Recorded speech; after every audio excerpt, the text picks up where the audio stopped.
Hey guys, it's Michelle here, the founder and CEO of ihelpmoms.com, where we are on a mission to make motherhood easier, healthier, and happier by connecting you to the nation's top experts.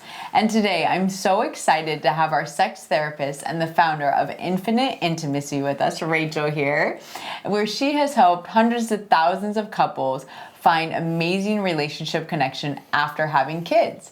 And one of the topics that I wanted to talk to Rachel about today was, often as mommies, we had one set of our expectations of our bodies, how we felt about our bodies, and then once we became mothers, things change. And we wanted to revisit the important fact that there is more to sex than just intercourse. There's a lot of ways to have fun after having kids with your spouse, with your partner, and really enjoy the ride that we probably may have felt before having kids, so that we can keep that connection, that sexiness, that fun, that zest alive after we bring kids into our household. So let's get into it. What are some of the other ways besides just traditional intercourse that we can really enjoy time connecting with our partner? Absolutely. So again, it's really expanding our perception, And if we're talking about intimacy, one of the anchoring points of intimacy is affectionate touch.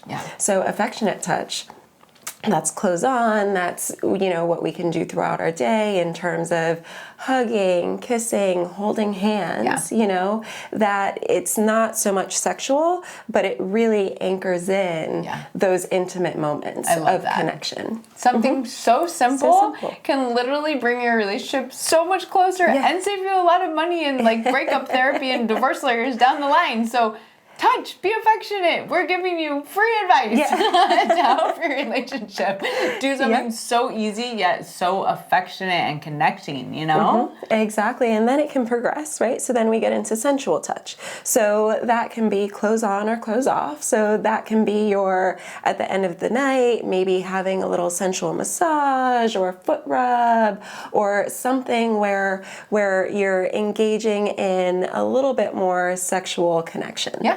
That obviously doesn't have to progress to intercourse, but you can just enjoy that sensual, those kind of romantic times with each other. I love that.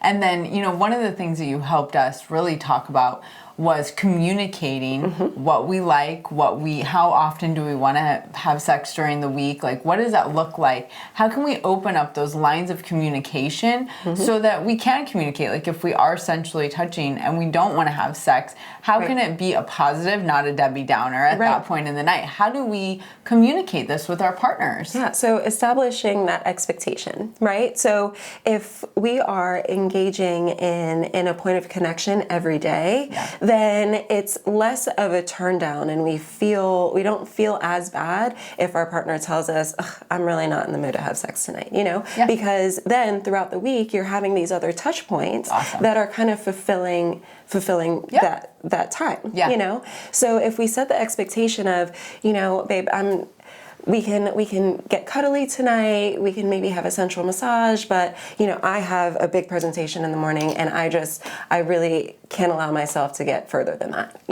So establishing those boundaries and those expectations, because in addition to affection and sensual touch, there can also be playful touch, So those moments where you're playing around with each other and maybe, touching each other, but not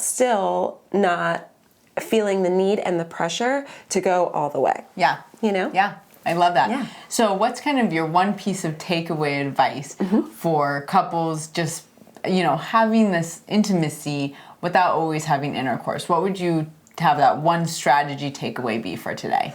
Well, really getting comfortable with having that discussion about sex and sexuality, and what it is that you prefer, and when we're engaging in all these different points of connection and these little points of touch, then it can help to maybe compensate for one partner who has a higher sex drive versus another. It can kind of even the playing field. And if we're, again, alternating initiation of, okay, tonight you can choose, how we're going to be intimate.